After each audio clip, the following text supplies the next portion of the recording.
Hi guys, welcome to Sim Raid YT, and today we'll be doing the dungeon map in the Dragon's Lair.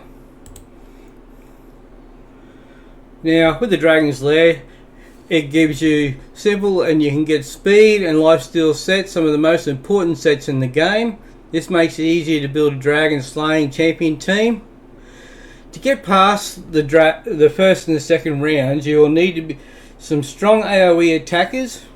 Then once you get to the dragon boss himself, you will want to place decreased defense and decreased attack debuffs on him, while having healer champions in your team and removing debuffs from your champions. Now Hellraiser's signature skill is Inhale. Hellraiser is the dragon. A passive with a 3-turn cooldown which resets your champion's turn meters and unlocks his Scorch skill for its next attack. Scorch does a lot of damage and places a team-wide stun as well that can't be blocked or resisted, which then in turn gives Hellraisers 2 attacks in a row. Now, also he has a section which is a purple bar in his health. If you can deal that amount of damage of that purple health bar before his next turn, his Scorch will be in lockdown again. Once you get into the higher levels, if you have champions with poison and HP burn, that will help as well in the harder stages. But before we get underway, I want to show, I'm only a low level player. So we'll show the Great Hall to show you where I'm at. So my videos are going to help out low level players as myself, mid-range players, so you can see you don't need to have your Great Hall and everything maxed out. As long as you've got some of it done, you know, work on your accuracies. That's the most important, because that'll help your champions get their skills away. Now with accuracy, it works like, okay, level 1, as long as you have 10 accuracy, you've got a great chance of getting your skills away. At level 10, if you have 100 accuracy, okay, you're pretty good, and so on. You know, level 20, you want 200 accuracy. Now the champions I'll be using in the game will be Mother Sabelli. Now the reason I use Mother Sabelli is she's got speed, so you want to have a lot of speed in your team. So try to put a champion up front who has a speed boost, and she has a speed boost of 24%, so that's going to benefit my other players as well in the group. You can see I've got to build out with a lot of speed, so around the 250 mark in speed. As you can see, speed here and resilience, HP, defense to give her that extra boost. Now her skills are Mask of Dread. Attacks all enemies, has a 25% chance of placing a 30% decreased speed debuff for 2 turns. So if she can get that skill away, that's going to slow down the enemy as well and getting chances to attack you as well. Also, this fills the champion's turn meter by 15%. Now I have her booked out, so that's why she gains the additional damage and buffs and chances here. Now her Soul Shepherd is the best move for my other champions. It places a revive on death buff and a 60% increased defense buff on allies for 2 turns. And I booked that down so it comes down to 3 turns. Uncanny Treasury swaps HP with an ally. If there's a champion HP is equal to higher than the target's after the swap, fills the champion's turn meter by 40%.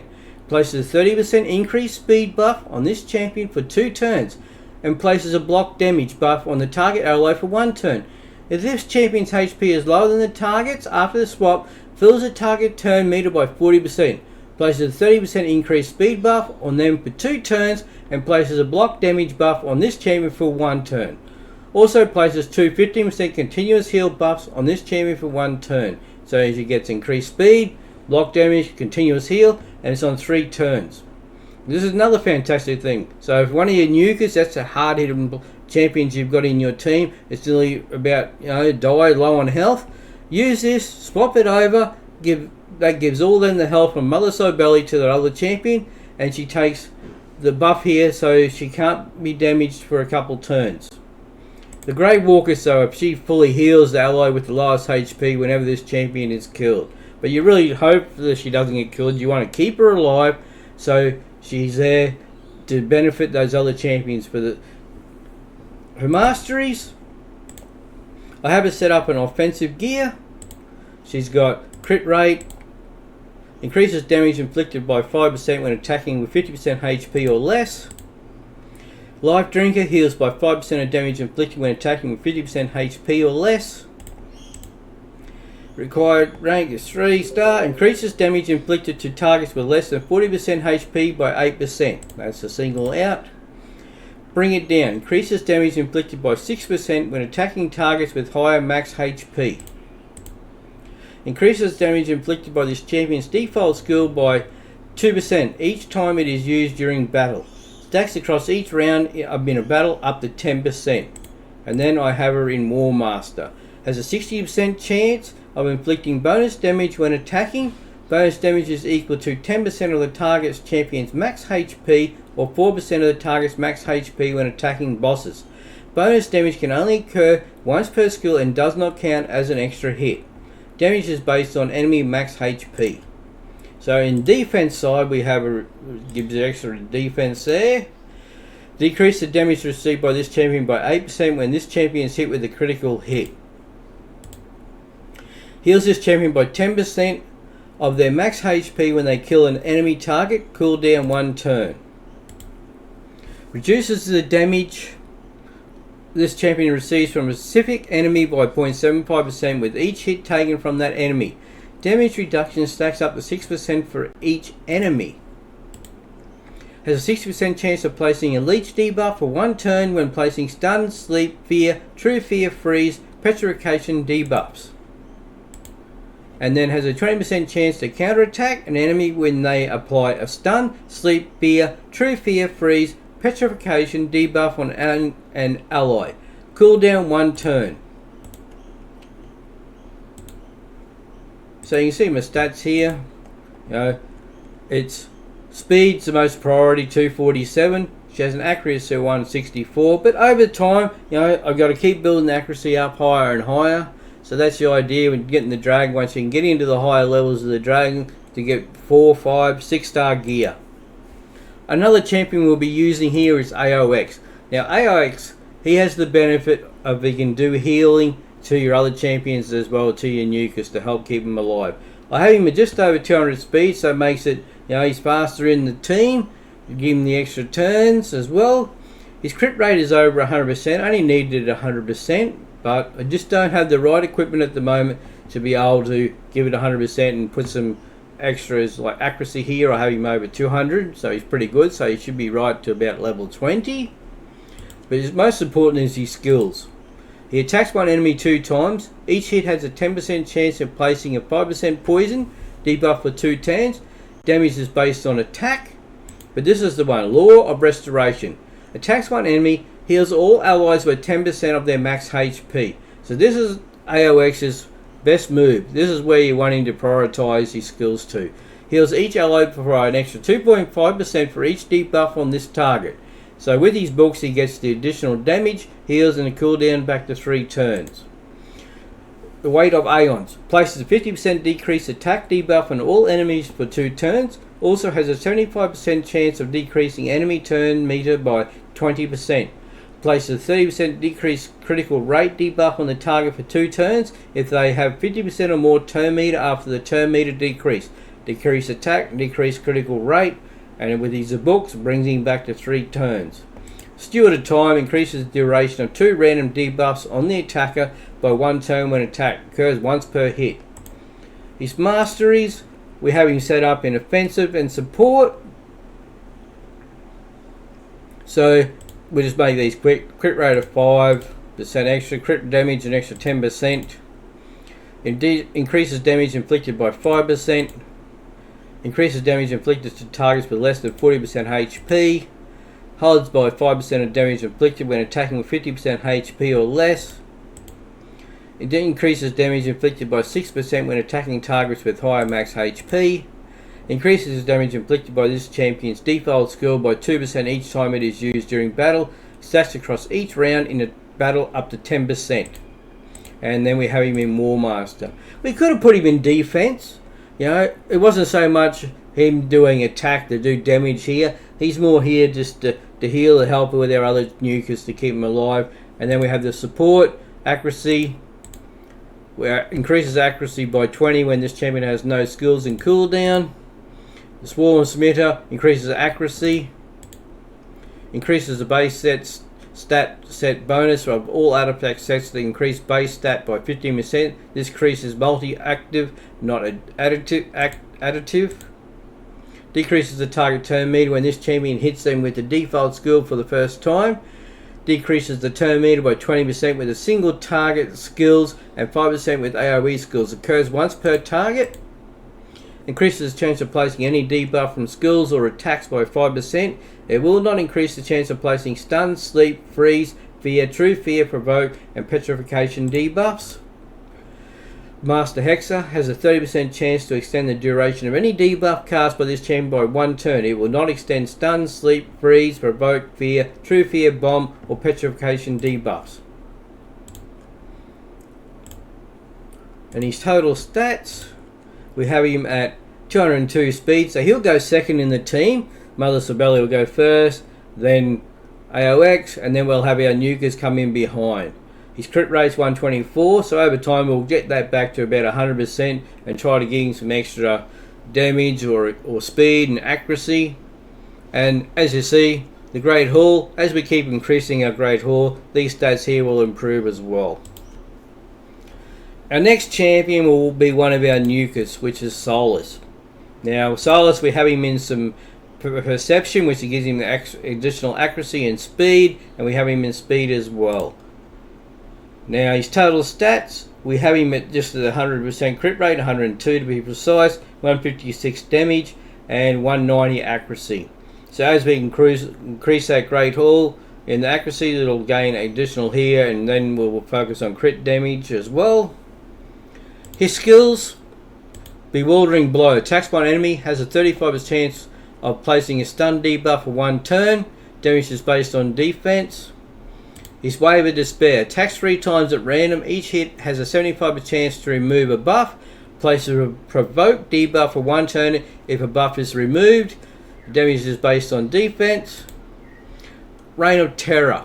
Attacks all enemies. Increases the duration of all debuffs on each target by 1. Then places a provoke debuff on all enemies for 1 turn. Places a shield buff on this champion for 2 turns equal to 30% of the damage inflicted. Damage increases by 10% for each debuff on the target. Damage is based on defense, so he has the shield and provoke, and you get the additional with the books, brings him back down to 4 turns. And then his Aurora skill increases ally defense and faction crips by 44%. That's if you're going to put him in the lead. Now the masteries here, we're in offensive gear and defense. The offense, we have crit rate, crit damage, increases damage inflicted to targets with less than 40% HP by 8%. Increases damage inflicted by 6% when attacking targets with higher max HP.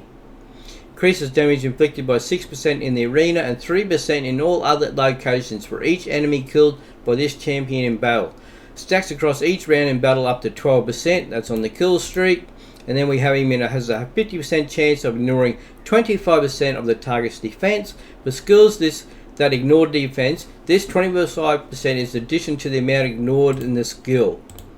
We have increases damage inflicted by 8% for the first hit on each enemy, and increases damage inflicted to targets with stun, sleep, fear, true fear, freeze, petrification debuffs by 12%. In our defense, we have him with additional defense of 75. Decreases damage received from AoE attacks by 5%. Has a 50% chance to remove 1 random debuff from this champion when they lose 25% of their max HP or more from a single enemy skill. Reduces the damage this champion receives from a specific enemy by 0.75% with each hit taken from that enemy. Damage reduction stacks up to 6% for each enemy. Has a 50% chance to counter attack when this champion loses 25% max of their max HP or more from a single enemy skill, and has a 20% chance to counterattack an enemy when they apply a stun, sleep, fear, true fear, freeze, petrification debuff on an ally. Cooldown 1 turn. As you can see here, our total stats, crit rate is 102, speed 191, so this is what I'm saying, we have Mother Sibeli as a lead, AOX will come in second, and then we'll start smashing with our Our champions after that, critical damage 156 and accuracy of 190. So with 190 accuracy, he'll be good up to level 18, 19 at this stage. Our next champion we'll have in the team will be Royal Guard. Now Royal Guard at the moment, you can see I haven't really got him in sets or anything. He's only in perception to give him the accuracy and this little bit of extra speed. His speed is around the 191. His damage is 154 and accuracy of 209. Now over time we'll keep working on the crit damage to increase that. His skills: Razor Blade has attacks one enemy, has 50% chance of placing a 60% decreased defense debuff for 2 turns, decreases defense. I have him booked out as well. The Takedown attacks all enemies, damage increases according to the enemy max HP. So this is his big move, which he's going to do the most damage on. Damage is based on attack enemy max HP. His Hamstring attacks 4 times at random. Each hit has a 60% chance of placing a 30% decreased speed debuff for 2 turns. Each hit also has a 60% chance of decreasing the target's turn meter by 25%. His Aurora increases ally attack in dungeons by 35%. So sometimes, you know, he'd be a good champion to put in your lead. Now his Masteries, of course, we've got him set into offensive gear to give him that extra attack. And we've got some support on him as well, just to helps him. He's got crit rate of 5%, crit damage at 10%, increases damage inflicted by 5% when attacking with 50% HP or less, heals 5% of damage inflicted when attacking with 50% HP or less, and increases damage inflicted by 8% for the first hit on each enemy. Increases damage inflicted by 6% when attacking targets with higher max HP. Increases damage inflicted by this champion's default skill by 2% each time it is used during battle. Stacks across each round in a battle up to 10%. War Master has a 60% chance of inflicting bonus damage when attacking. Bonus damage is equal to 10% of the target champion's max HP or 4% of the target max HP when attacking bosses. Bonus damage can only occur once per skill and does not count as an extra hit. Damage is based on enemy max HP. Accuracy here, in his pinpoint accuracy, additional 10%. Increases accuracy by 20% when this champion has no skills. So your first move, first attack, you have that additional as well. Increases accuracy by 4% for each enemy alive, stacks up to 16. Has a 5% chance of decreasing the cooldown of a random skill by 1 turn at the start of every turn. Decreases the target turn meter when this champion hits them with the default skill for the first time. Decreases the turn meter by 20% with a single target skill and 5% with AoE skills. Occurs once per target. Increases the chance of placing any debuff from skill or attacks by 5%. It will not increase the chance of placing stun, sleep, freeze, fear, true fear, provoke, or petrification debuffs. Required rank 5 star has a 30% chance to extend the duration of any debuff cast by this champion by 1 turn. It will not extend stun, sleep, freeze, provoke, fear, true fear, bomb, or petrification debuffs. And our other champion which we'll bring into the team will be Cold Heart. Now, with our Cold Heart, we've set her up as a nuker as well, and we've got her in reflex gear. So it gives a 40% chance to random skill to bring it back down, and accuracy. We've got her set up as speed at 157, so she's our slowest. We really need to work and focus on that over time to bring her up higher. Her crit rate is very, very low. It's only at 39. We need to get that at 65% because with her skills, her 65% is already required here, plus the skill will bring it up as what we need. But our crit damage is what here we're really focused on with her. We're at 199 crit damage and 287 accuracy. So at 287 accuracy, she'd be right to go right through to level 25. Wouldn't be a problem at all. We'll have a look at her skills. Attacks 4 times at random. Each hit has a 25% chance of placing a 100% heal reduction debuff for 2 turns. Damage 5% chances extra here. So that gives us 25% extra benefits there. Art of Pain. Attacks all enemies. Has a 30% chance of placing a 50% decrease attack, decrease accuracy debuff for 1 turn. Places a 5% poison debuff for 2 turns if the target is under a heal reduction. And the damage is based on attack. Decrease attack and poison here on 3 turns. But her main power is her Heat Seeker. Attacks one enemy. Decreases the target turn meter by 100%. Has an extra 30% chance of inflicting a critical hit. Damage increases according to the enemy max HP. But this turn meter by 100%, this is what makes Coldheart one of your best void champions in the game. Be able to turn that turn meter back down to nothing, and it's on a 4-turn cooldown.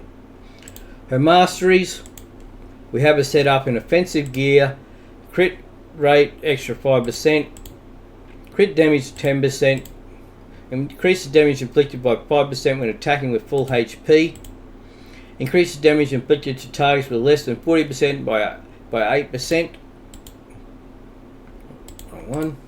Increases damage inflicted by 6% when attacking targets with higher max HP. We've got increases speed by 6 for each enemy killed by this champion. Stacks across each round in battles up to 18. In speed, has a 30% chance of decreasing the cooldown of a random skill by 1 turn if the damage inflicted by a skill exceeds 30% of the target's max HP. Occurs once per turn. Next here, we have increases damage inflicted by 6% in the arena and 3% in all other locations for each enemy killed by this champion battle. Stacks across each round in a battle of up to 12%. Places a shield buff on this champion for 1 turn when this champion kills an enemy. The value of the shield is equal to 50% of this champion's max HP. Occurs once per turn. And then we have crit damage of 20%. I went with flawless for the extra crit damage. In support, we have accuracy at 10. Increases accuracy by 20 when this champion has no skills or cooldown. So that's your first turn. You will get that benefit.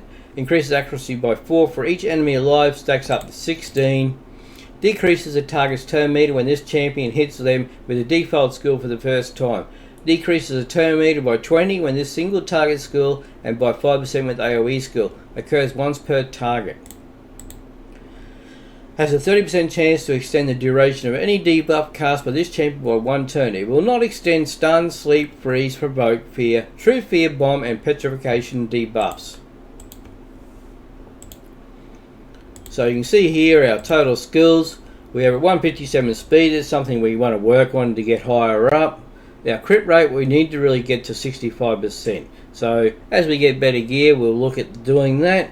And our crit damage 199%. So you know this is really, with her main skill, is really going to do a lot of damage when it works. And accuracy of 287, which is fantastic at this stage in the game. Okay, and we'll jump straight into it now, guys. That's how I just wanted to show you everything, how I have it set up, what we do, for these levels, be a low level player to what I can achieve in the game. Stage 4, 2 to 4 star opportunity here in reward. It'll cost us 10 energy, and we'll get underway. We'll have no problems with our same team doing these battles.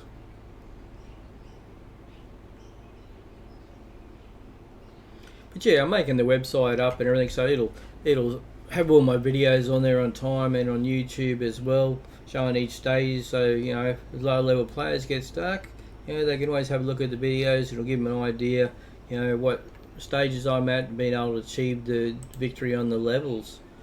And we'll sell this off, 3-star gear. Okay, and that was stage 4 of the Dragon's Lair. Thank you guys, and we'll see you on the next one.